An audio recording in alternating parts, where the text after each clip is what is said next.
Welcome to We Drink and We Farm Things. This is the farm comedy podcast that is an adult happy hour for the farming community. We drink adult beverages, talk about the ups and downs of farming things, and give zero clucks about not having the perfect farm life. We keep it real with you and share the mistakes we've made and what we've learned so you can feel less alone in this farm thing. We drink things, we farm things. Oh, hey there, we drink and Sam. farm things. Oh, hey there, Bev. What you drinking this morning? So I am enjoying coffee, zero surprises here. But I did put it in a fun new vessel that I got. Does that vessel have teats? So it does. It kind of looks like it has teats. It's actually feet. Yes, it does. It has feet, not teats. Feet teats. Feet teats. This was hand thrown by Modern Mini Homestead on Instagram. Aww. She launched her pottery shop. And I'm always really excited when Instagram brands like put out something new that they're making and selling. I almost always go and buy it because I'm so excited that somebody took the leap and did it. Mm-hmm. And I want to make sure that they know that it's appreciated, that they put their artwork and their products out there. So what are you drinking over there? I am drinking a tea from, and I'm going to tell you guys what this is, but I Googled it and I could not find it anywhere. I got it through a pregnancy subscription box called Belly Bundle. Ooh. No, we're not sponsored by them. But it's Blended Earth Tea Company Blooming Blend. Ooh.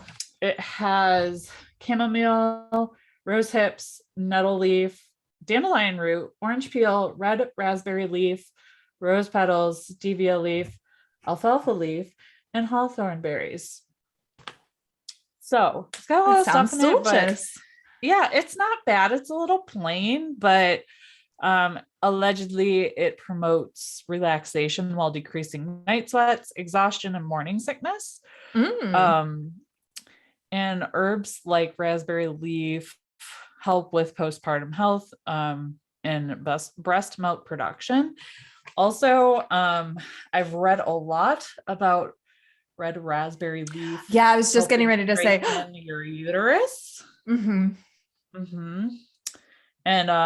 allegedly, if you make like a big old batch of it, like as you're going into labor, like I'm talking like you're steeping like 20 bags of it in like water, it can make your labor go faster. So that's all alleged, but I did read some interesting stories about that. So it's something that I'm going to start consistently drinking at higher volume. They say usually around like 32 weeks, just it does strengthen your uterine muscles more and can help with pain. I obviously don't have anything to compare it to, so I won't know if it works or not, but I like tea and you can drink it iced, and raspberry is good. So if anything, it'll just be hydrating. Awesome. Okay. Since they put it in the bundle, I'm going to assume that it's safe. But when I was pregnant, the advice out there was to not consume any red raspberry leaf until after or your last, handful of weeks, because of the uterine activity that can happen because of it. But I'm sure the dose is right because it's all about the dose. Put you in labor. Yeah. But yeah, you can actually start drinking it, I think, pretty early. You just don't want more than 1 cup, maybe every couple days. Okay. So if you're in your first trimester, maybe don't go drink, 10 glasses a day. Probably not a good idea. Yeah, that totally makes sense. But with this just being part of a blend too, I'm sure the concentration of it is like super duper small. And it's something I'll talk to my provider about too before I start, having a couple cups of it in my last trimester. Oh, that's a great idea. To make sure. Yeah. That feels fair. That's a great idea. Because really, like it's all about the dose. It's not necessarily the thing. It's how much you're consuming of it. Yeah. And she might tell me the stories are full of crap, but it's safe. And that might be her experience. But as long as it's safe, that's all that matters. Yep. Sometimes it's all about what makes you feel better mentally, Makes it feel like you're doing something. Yeah, it's gonna be hot. I'm gonna be in my 3rd trimester and it's gonna be really freaking hot, and some tea that is iced will just sound wonderful. Yeah. What is your official due date? August 26th. August 26th. Okay. Yeah. Mm. Yes. So maybe he'll come on Labor Day. Ooh, who knows? That's a little late. I mean, that would be over a week. Yeah, no. I mean, he could. Oh, yeah, he totally could. Orion was a week late. And Aurora was 4 days late, 3 days late. Yeah, both my kids. And due dates are just like a moving target guess. Mm-hmm. So if he wants to hang out in there until 42 weeks, I'm gonna feel freaking huge. But if that's how long he wants to bake, that's how long he wants to bake. That's right. Our drink thief this episode is our friend Jenny Beck, and she is at Beck's Boots to Roots over on the Instagram. So cheers, lady. Cheers. All right. So before we hop into our can't evens today, we're gonna look through our April Honey and Rue box. Yes, we're a little late. We're a little late, but okay. Yeah, this box is so good that it doesn't matter what time of the month it is. We'll share it with you. Yeah. And I believe you can still go grab it without a subscription over at honeyandrue.com too. So if something tickles your fancy here, go check out their website. Yeah, for sure. All right, Sam, what was your favorite thing out of the box? I was tickled to get these greeting cards. Yes. That say Rise and Shine Mother Clucker. Because I love saying Mother Clucker. And they're cute and there's nothing on the inside, so you can just send these with whatever. Yeah, I love it. Which is one of my favorite things. Like when they're generic like that, that's just so nice. It is. Yeah, it is really nice. And it gives you an excuse to reach out to friends that you haven't necessarily reached out to in a while, and make it fun. Yeah. So Bev, what was your favorite thing this month? All right. My favorite thing was actually, there's a kitchen magnet in here. What did I do with it? I like buried it. Is that? Yep, this is it. This is it. It also says Rise and Shine, Mother Cluckers. Mine's different. Oh, yours is different? One. Yeah. Mine says What the Cluck. Oh, that's so cool. So there were different ones. So you'll have to check your box and see which one you got. What I love about these is they actually match the black kitchen towel that we got in an earlier box. So it's kind of starting like a themed kitchen decor, which is fun. Yeah. All right. So we also got spearmint leaf from Egypt. You're like, ooh, wow, what do we do with this? So dried spearmint actually helps repel mice and bugs in your coop, but it's also safe for your chickens to snack on, and it can actually help lower their body temperature to keep them cool. So you can sprinkle it in feed, in nesting boxes, or just on the coop floor. I'll probably just mix it in with feed for funsies. Once it starts getting hot, I'll wait. But yes, the warmer weather is coming, but I'm probably going to hold on to this till like July. It's going to be here for me on Saturday, 80s. Us too. Yeah. Yes. Whenever we get these big bags of dried herbs, that's usually what I do is I have a big trash can of chicken feed and I dump the big bags of herbs, marigolds, any oregano, the spearmint leaf, and just mix it in with it. Makes it fun. Yes. Chickens are like, oh, she loves me. She gave me a treat. We also got some dried apple cider vinegar. And I always love it when we get these. I have a few bags of these in my chicken first aid kit.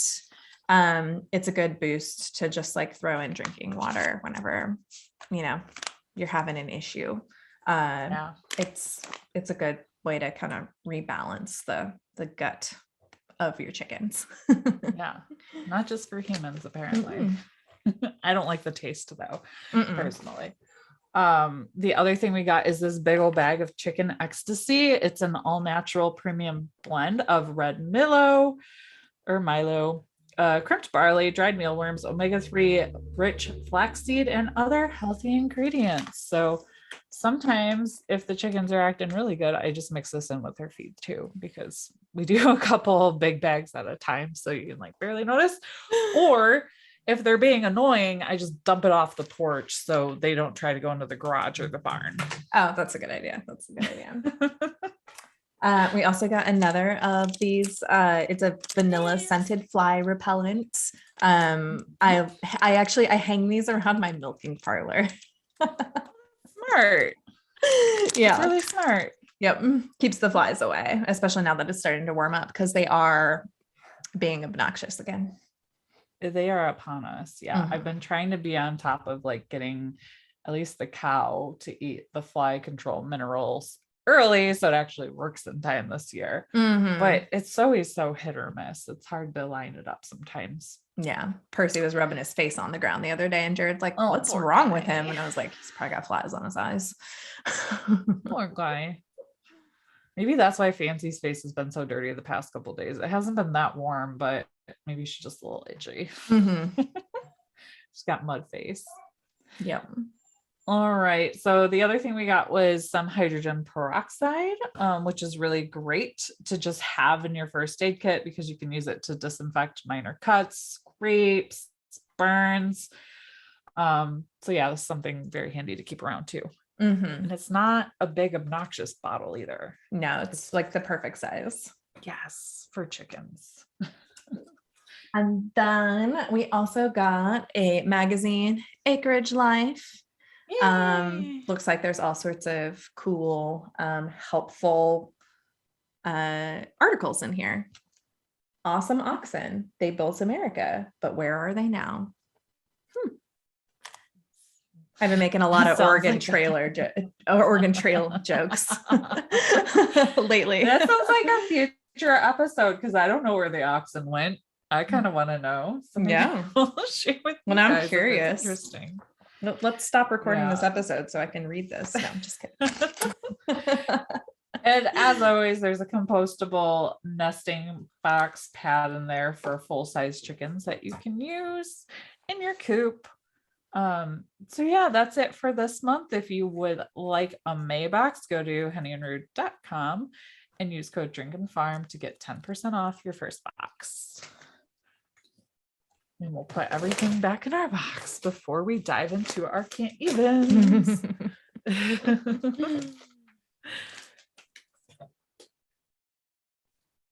All right. So, Bev, do you want to go first with your first can't even?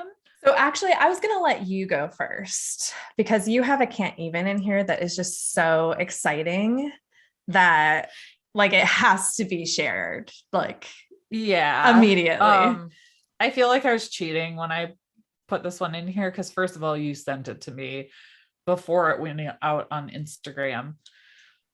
So it's kind of a can't even for both of us, I think. And if you guys follow us on social media, you probably already know, but in case you missed it, modernfarmer.com, which is a source we use quite regularly on this podcast. We are fans. They listed us in the top 7 binge-worthy podcasts for, I believe it was for food and farming. Yep. So, I had a moment of how did we even get on here? And like, is this right? Is somebody punking me? Because I think that website is kind of a big deal. I don't think I'm wrong with that. Their Instagram account's pretty big too. So go team. Yeah. Oh my gosh. I was so excited. And actually, so I can't take credit for sending that to you. Someone on Instagram sent it to me like Really? the day that it came out. Yes. And oh my gosh, I'm so sorry. I cannot remember who sent it to me. I should have written that down. But yeah, it was really exciting. And she thought it was super well deserved and was like, you guys always shout out you guys always shout out Modern Farmer and like reference them for some of your episodes, use them as a source. So it's really nice that they like kind of returned the favor, so to speak. And I hadn't really thought of it that way, but I was like, oh yeah, we do use Modern Farmer a lot. Especially around the holidays, because they always really have a good like historical stuff about the holidays. So we hit them up pretty much every year, October through December. Yeah. Yep. I just didn't know they even knew who we were, though. Like that's I crazy. didn't either. Yeah. And it was really exciting. And I had a couple friends see it too and like send me a message and was like, look at you getting all internet famous over there. And I was like, oh, well, that's not really the goal, but thank you.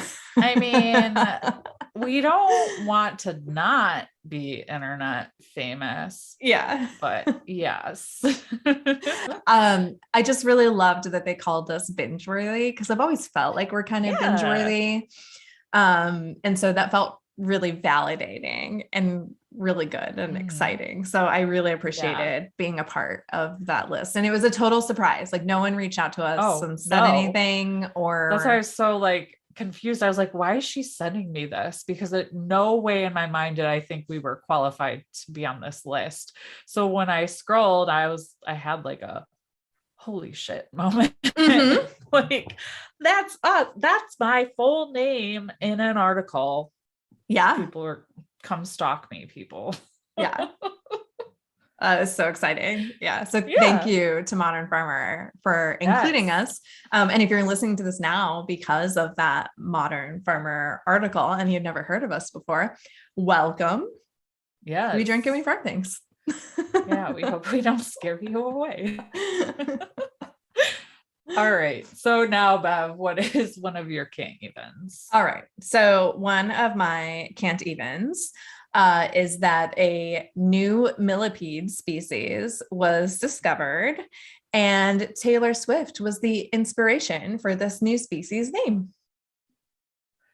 I feel like us being listed in Modern Farmer is a higher compliment than being named after a millipede, but I guess I should let you tell me more. Yes. Okay. So this species of millipede was discovered by entomologist Derek Hunnan, and he named this species Nenarnia swiftae, which the actual like name of it that's not, the Latin name is Swift Twisted Claw Millipede. Oh, okay. Yeah. And they thought that this species of millipede was unique because of its genetics and its special legs. So apparently she does have good legs. Yeah, she totally does. In my opinion. Yeah. And he said that he named the millipede after Swift as a thank you to her music, because she had gotten him through some really tough times. So, yeah. So I thought that was just like really sweet. And I thought it was just really interesting. I wouldn't have thought to name a millipede after Taylor Swift, but here we are. So she's got lots of albums, super famous, does lots of tours, and now has a millipede species named after her. So life goals. I mean, does it really get any better? I don't think so. I guess like as a person that would have the privilege to name millipedes, that is like the highest honor you can give someone. It's true. That's exactly right. Yes. So my second can't even for today is a video from CNN.com from back in March. And it's a pig. Actually, it's two pigs fighting a black bear that jumped into their pen. So if you go to the link, I'll make sure the video is in the YouTube as well. But if you're not watching on YouTube, you can go to the link and watch this black bear just kind of like crawl into a pig pen. And they look like maybe potbellies or Julianas. I can't quite remember. And and the bear kind of corners one of them, and then the other pig just comes out and attacks him. And then the other pig that was originally cornered comes out and helps. And they actually like kind of corner the bear. Oh and my then gosh. the bear's like, what the hell? I was not expecting this. I wanted bacon. And then pieces out and jumps back over the fence. So it's kind of a cool video.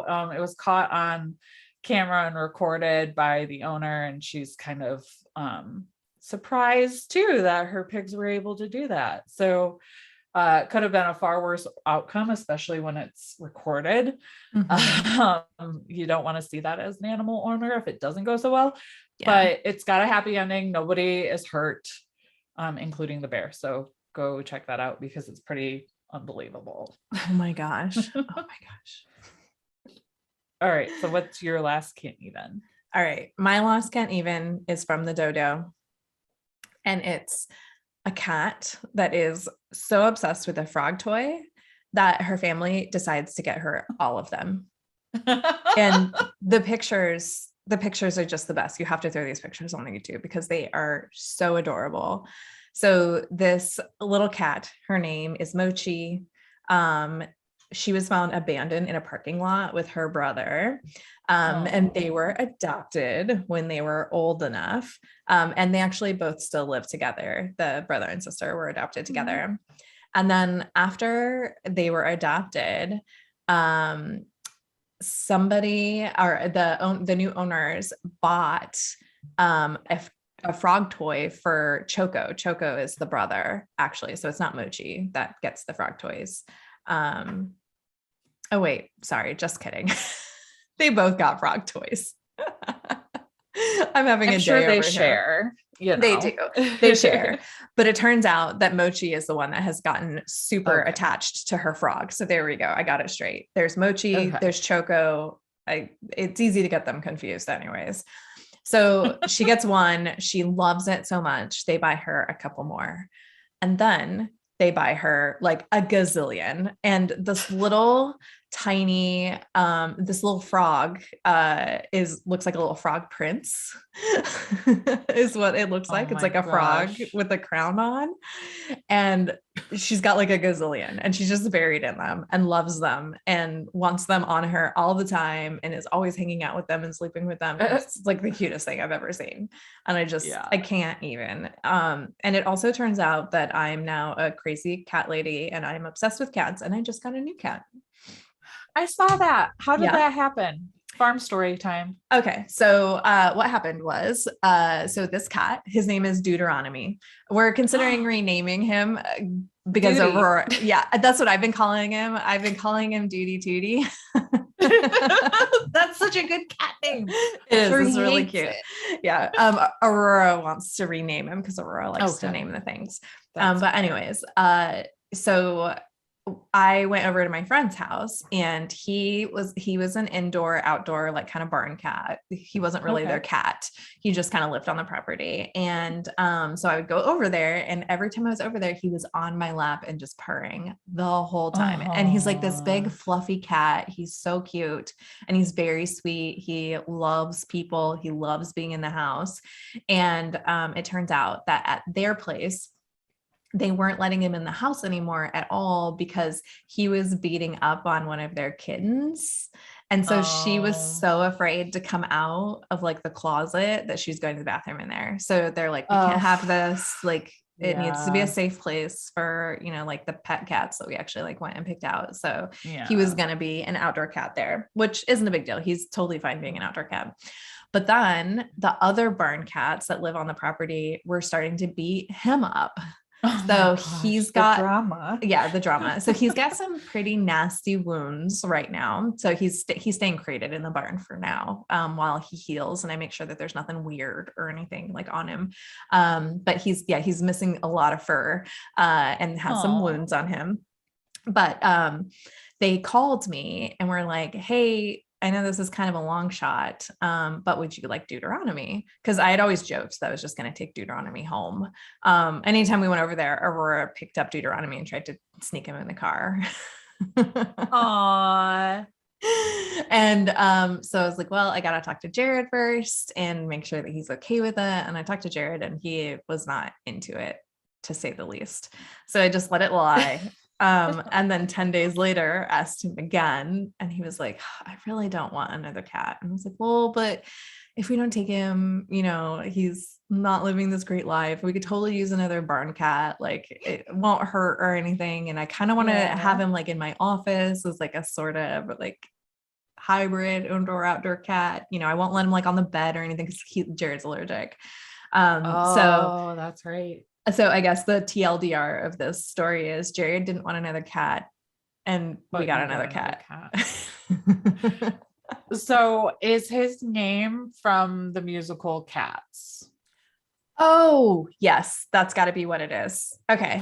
I didn't think of that. So I think do not have Aurora watch the new version of Cats. Okay. It's oddly sexual. Okay. And just weird. She probably wouldn't pick up on it, but it's freaking weird and it's not good. Okay. But if you can find a DVD or on the internet, the stage version of it, that's the first musical I saw. She'd probably be so into it. Okay. If she hasn't seen it. She hasn't seen it. And then if the cat's name is Deuteronomy and she hears it in the musical, she might just want to keep it.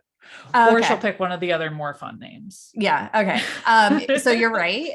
He's totally named after the musical Cats, because my friends who we got him from, the husband is the drama teacher at one of the local high schools. Yeah. And Orion was just in one of his plays, even though Orion doesn't go to that school, but our school doesn't have a drama program anymore. So yeah. Bustopher Jones is one of my cats, and that's from the musical Cats too. Okay. So yeah. That's awesome. That's why I was like, I bet you that's what it is. Not the Bible, but the musical. Yeah. I know. See, and here we thought it was after the book of the Bible. I don't even I should probably know more about what happens in Deuteronomy. I'd have to go look, but the musical is probably far more fascinating. I think that it's just lists of people's names and when they died, if I'm remembering correctly. So not exciting. Or maybe that's Definitely numbers. the musical. I don't remember.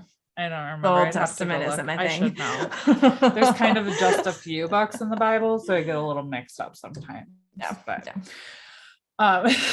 but yeah, so I'd highly recommend she watch that just anyways, because I think she'd get a kick out of it. Awesome. Or she would think it's really dumb. Yeah. Oh, I don't know. She likes great. She likes musicals, so I think she'll like it. And cats. Yeah. So I'm really excited for him. He's living in a crate in the barn for now because I don't want him to wander off. And I also don't want our barn cats to beat him up because they haven't been very nice to him through the crate. So we'll get used to it though. That's what I'm thinking too. Yeah. So he wanders while I milk. And then I put him back in the crate after I'm done milking. Yeah. Is he fixed? I think so. Okay. I didn't check. That'll help too. Yeah. I hope so. If not, I'll go do that immediately. Yeah. I didn't think to check. All right. So now we're going to pivot to your can't evens. And we have a few. So the first one is from Amanda Ogles. And she said, took a screenshot of a post in another group I'm in. I #can't even with the rabbit eggs.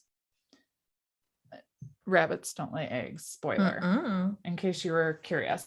But Das Wookie over at the Meet Rabbits backyardhomesteaders.com Facebook group said, I sold a rabbit this afternoon. They wanted to see the Californian rabbits in my colony grow out as well before deciding which one they were going to pick. Upon seeing the goose eggs, she asked, oh my gosh, those are so big. Are those the rabbit eggs? I'm sorry, rabbit eggs? For the baby rabbits. No, rabbits are mammals, live birth. Oh yeah. Okay. It was at that point her husband could no longer contain himself. And he said, you thought rabbits were born from eggs? Well, sure. Why would you think that? Duh, the Easter bunny leaves eggs. It's kind of hard to argue with that logic. Oh man. I kind of get where her thought process was. Yeah. do. I totally see that because it is a little confusing. Like, why are there rabbits and why are there eggs for Easter celebrations? And it's because the original Easter celebration was a pagan ritual, and it was all about fertility. So the eggs represented fertility, and like how rabbits multiply, like that's also a symbol of fertility. Hey. So I think that's why they got put in the mix together, because it's an odd combination. Yeah. I'll give her that. Yes. That gave me a good chuckle. So thank you for sharing that. Yes. All right. So this was amazing. Elise Ferguson shared this in our group. And also I had seen one of my Facebook friends that I know in real life here locally share this on her Facebook page. And I couldn't even about it. So I was glad that it got shared. And Elise says, just an FYI for your garden planning. And here it is. Cucumbers can be planted at any time in May after danger of frost has passed. Folklore has it that to protect them from insects, they should be planted on May 1st, the old pagan holiday of Beltane. Before sunup for best results, they should be planted by a naked young man. I am currently taking applications for that. May is coming up very fast, so you better hurry. Well, no, it'll be dark. So, I mean... Yeah, it's gotta be before the sun comes up. So if you're nude and running around Bev's yard, nobody's gonna see you. Yeah, so you'll be fine. But please and thank you. So strange. So strange. Oh, I love it. I love it. Our next one is from Katie Montgomery, our friend and teammate. And she says, from a goat group I'm in, I can't even, so hard. I cackled a little. Please look at the buck's face in her illustration. So I will put a picture of this in the YouTube for you to look at. In the group Goat Talk, a friend or a person named Jamie Lynn shared a photo her daughter produced. She drew it. She says, my daughter Claire, who's 8 years old, made an informational book about goats for her cousin. Lots of laughing, crying emojis. Guess we'll have to take this page out. I love how the title is tips and age is pictured helping out. She said, well, she's 8. She should know about where babies come from by now. She did a pregnancy fact sheet instead. #FarmKid. So it says breeding tips. Put the female in the pen with the male. Make sure the buck mounts her. And there's I feel like this is a pretty good drawing. This is about as good as I could do. Yeah. Of a lady goat and a male goat. And the male goat looks very pleased with himself. As they do. As they do. And there is a little girl standing there like, good job. Mm-hmm. Is kind of the impression I'm getting. Yeah. That's what I do when I'm breeding the goats. Yay. Okay, so you guys need to take a look at that picture. It's pretty advanced, I would say. All right, our next Can't Even is from Bridget Green, and she says, Friday laugh for you. We got a barn cat and added a cat door. Our Nigerian dwarf goats use it to stick their heads out early in the morning and scream for feed. #I can't even. And the video is hilarious. The little cat door is open and the little Nigerian dwarf goats are sticking their heads out, and then they're taking turns sticking their heads out, and then you can like see them in the back, like kind of shuffling for the whole, and it's amazing. Yeah. I will put that in the YouTube video for you guys to watch. Yeah, she also commented that sometimes they both stick their heads out the door and scream. Oh my gosh. Pretty advanced. Yeah. Mine just all stand outside and scream at me at this point. This is a little more adorable. Yeah, this is way more adorable. Yeah, I have so many goats now. Like I look out on them, I'm like, this has escalated very quickly. And when I'm standing out there, like 25. Yeah, mine usually just run to the fence when I'm outside, and then they're all lined up in their different pastures on the fence, like jumping up, trying to get my attention and hope that I brought snacks. Yeah. Mine's just lots of screaming. And then when I go into the barn to feed them, Maya, our head doe, she slams into the door, and then we have a little eye hook for the little handle thingy that keeps everything closed, and she tries to pop that out all the time. It's like, I would move faster if you did not do that every night, lady. I have a doe that does that also. I've never had a doe so aggressively jump at doors and gates. Like they all kind of climb on the gate and always try to get all up in my business. But Clipsy, she lunges at it. Like she wants it first. Yeah, she wants it first. So she's challenging Tonks for head doe. Uh-oh. Now I get it. I don't know who's gonna win. Yeah, goat dynamics. Yeah. All right, so that's it for your can't evens this month. Thank you so much for sharing those. You can share those in the Facebook group. Just make sure you hashtag them can't even. It makes it a little easier to find it. Facebook still kind of makes it like an Easter egg hunt a little bit to do that. So if I missed you, I'm sorry. But you can also email those to us at drinkandfarm@gmail.com or send them to us on Instagram. Yeah. And make sure that, I skipped a spot. Sorry. There we go. Just some housekeeping and announcements before we go today. Hit the subscribe button or follow button or the little heart emoticon thing, depending on where you listen, and download the episode when you listen, because this helps more people like you find the podcast, and is a free way to totally support the show.